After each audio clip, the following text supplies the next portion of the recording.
What if you meet somebody and out the gate they say they're not looking for a relationship? Then why are we on a date?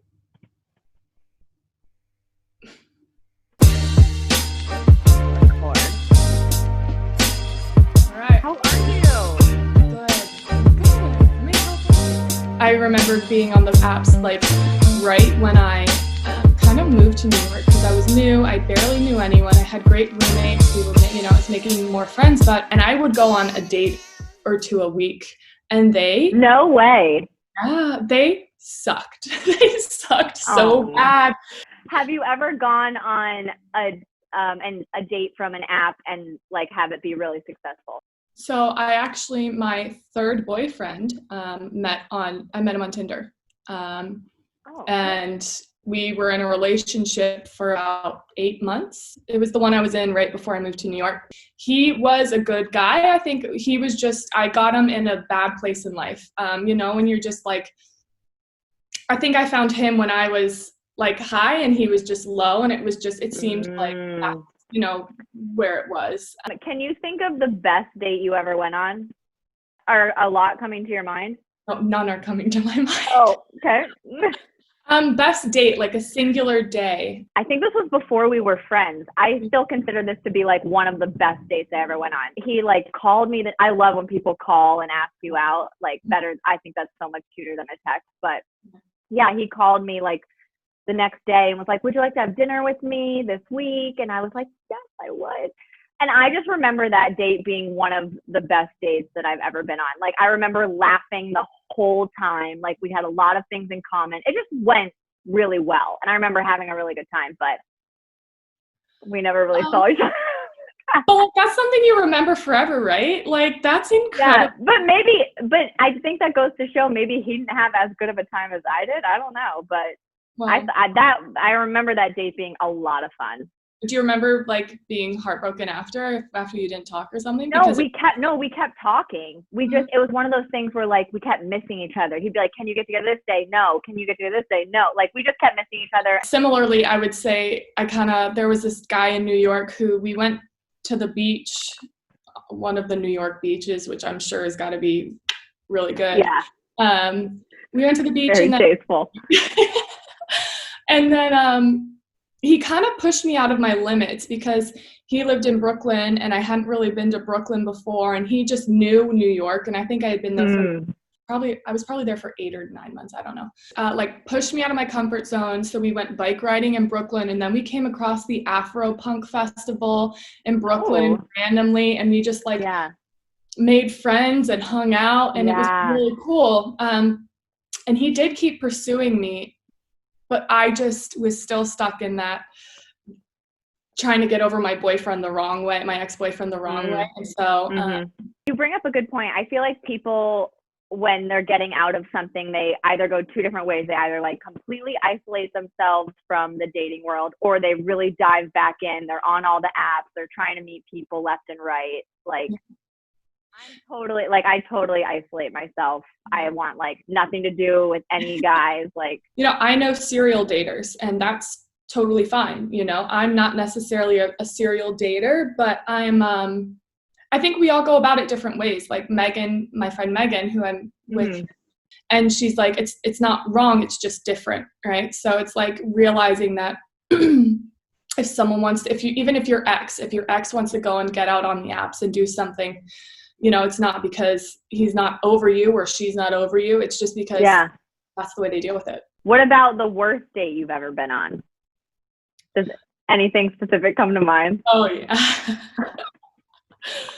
I met this guy, and turns out he was like, I'm 6 feet. Turns out he was like 5'7", which good is a big difference. And yeah.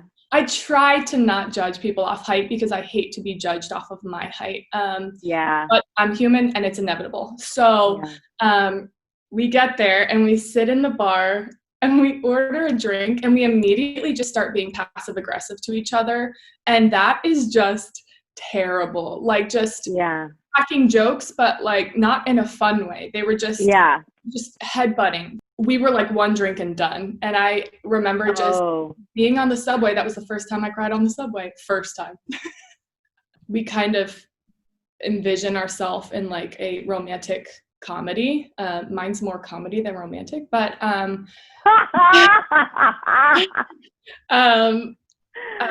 it's like, okay, this is the way it goes, and I'm gonna get my heart broken on day 50, and then he's gonna know, or she's gonna know that he screwed up or she screwed up, and they're gonna come running back. And it's like, plot twist, it's not how it happens. I don't feel pressures from society, don't feel pressures from my family. I don't feel pressures really from friends or anything like that. I think the biggest pressure I feel is from me, but it's not even that you need to find a man, you need to have a baby, you need to do this, you need to do that. I think it's just, you can't win the lottery without buying a ticket. So in my mind, I can't sit in my pretty little castle waiting for Prince Charming. And so I think my biggest thing here is acknowledging that I do want to have babies, and I do want to have a partner, a teammate, someone who's like a cheerleader and I'm their cheerleader. It's not a I need it now. It's a how am I going to obtain this goal? Do you notice any patterns in your dating experiences? All of my boyfriends' names have started with J's, so I'm not dating J's anymore. No way. Yeah. Oh, yeah. You know where I do see patterns? I'm too eager to please. And I really want, in all of my relationships, whether it's romantic or friendship, I want everyone to be comfortable. I want everyone to feel love. I want everyone to be in my comfy couch and just like feel good. My biggest emotion that I want to portray to people is just comfort and being able to relate and talk to me. And it's like that instinct where, you know, am I giving too much too early? And it's like, okay, yeah. Who knows? And how do you know that? And what level do you give it at? And I find that I too early kind of give that comfort of like being too accommodating. Yeah, 100%. Yeah. Do you find that that's something you're like actively working on, or is it something you're going to look for in the next relationship or dating experience? So I have a hard time telling people, hey, this is bothering me. I'd love to work on it together. But, you know, I'm very much so like, let's do it together. Let's figure this out, because I know there's stuff that I do that annoys you too. I'm not a princess. Are there anything when you're going out with guys that are immediate red flags to you? Like for me, a red flag would be if somebody was like, I'm not looking for a relationship. I've never really been put in that position when someone says they aren't looking for a relationship. Actually, I'm lying to you. Almost all the fuckboys in New York were like, I'm not looking for a relationship. I'm like, okay, well, reeling you in anyway. Like, now that I'm older, I'd be like, older. Now that I've gone through that, I'd be like, okay, cool. Like, why are we here? Why are we doing this? Like, just be strong in that. Not hanging out with your friends would be one too. Like, if you're like completely like changing your life to surround yourself around me, like that's cute, but I don't want it. Like, still have your life, still have your friends, go golfing with them, go to the bar or whatever, do your whatever you got to do, because I'm going to do the same. And then we can like commingle too. Like the best thing in life, and like you can bring 2 groups of friends or 4 groups of friends and just like bring everyone together, hang out and barbecue, and like everyone gets along. Like that to me is so ideal. Oh yeah, that's the dream for sure. I think it's a red flag if somebody doesn't want to introduce me to their friends. 100%. Like, that's a big red flag. Oh yeah. Yeah. What if you meet their friends and then you guys break up? Good question. It's tough because, you know, especially if you really get along with them and it's like you've been able to hang out with them and you understand each other and it's a mutual respect, like friends, and you know what I mean? Yeah, and you form like independent friendships outside of your romantic relationship. Yeah. Right. I think it's a wonderful thing. I do think, that either you're going to run into each other again, which in that case turns on the butterflies and turns on that emotion of like, do you really want that emotion again when you're trying to separate yourself from it? Because, you don't have a distraction. You don't have someone else that's helping you get over that emotion. Right.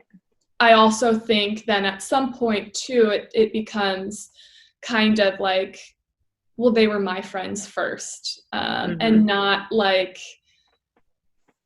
but it takes a strong person to be like, I acknowledge that they get along and I'm going to let them get along, but maybe we just don't hang out at the same time. And I think that's super strong. Yeah. I think it's the other thing you have to take into consideration is that if you choose to stay friends with that person's group of friends, like they are that person's friends first before they're your friends. Yeah. So they could continue to come around, and you have to be prepared that if they come around, they could bring someone new. 100%. And then like you have no control over that.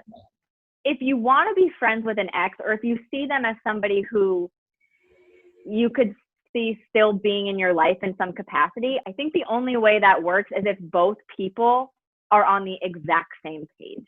You're always good at it though. You're like, yeah, No, I'm not always good at it. The thing that I do is, I think it's because I really don't date a lot of people, and I don't date often. But the people who I do date, like I said before, like even though it's not like a long lasting thing, I consider those to be significant moments, like we were talking about, in my life. So it takes me like genuinely to get over somebody a really long time. That's just the truth of it. But then when that year has gone by and I run into that person, or I get that happy birthday text, or whatever the case may be, like not having my heart sink is the best feeling in the whole world. Oh yeah. What sort of stake do your friends' opinions have in the guys that you date? At this point in my life, high. Really high. And it's like, it's tough because your friends, again, this goes back to holding your friendships, your relationships to different standards. And I know that like in the past, my friend, and even like kind of currently, my friends are like, what are you doing? And I'm like, good question. I don't know, Yeah.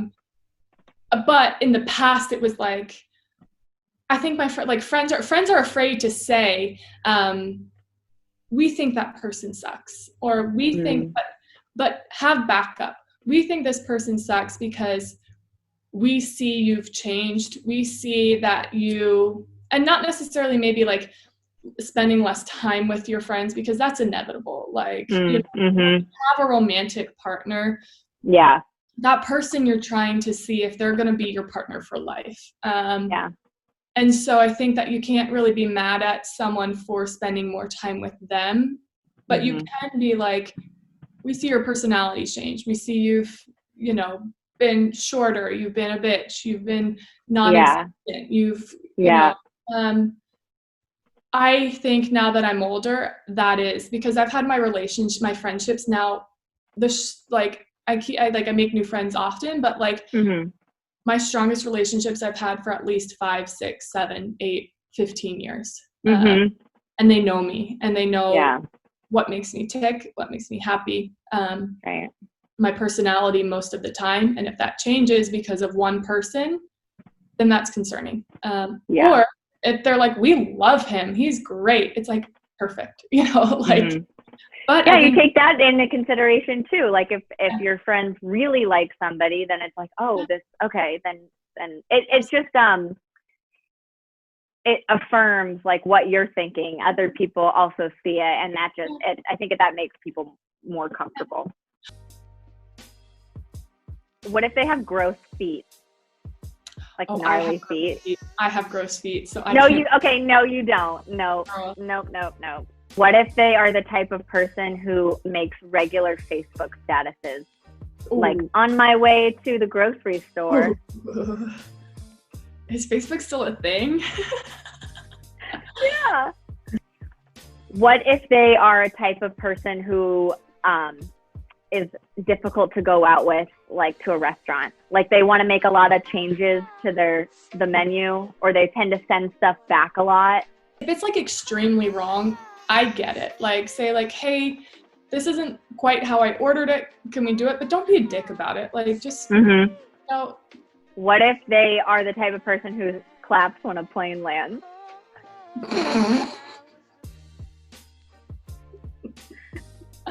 Oh, God. Sorry, but that's a no for me.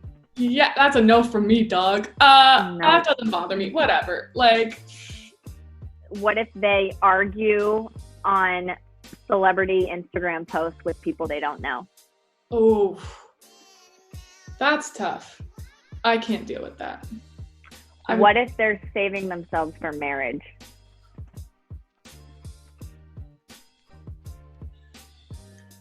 Good, because they have nothing to compare it to. What if they don't believe in labels? What do you mean? Oh, Like, I wouldn't call you my girlfriend, or like. wow, good one.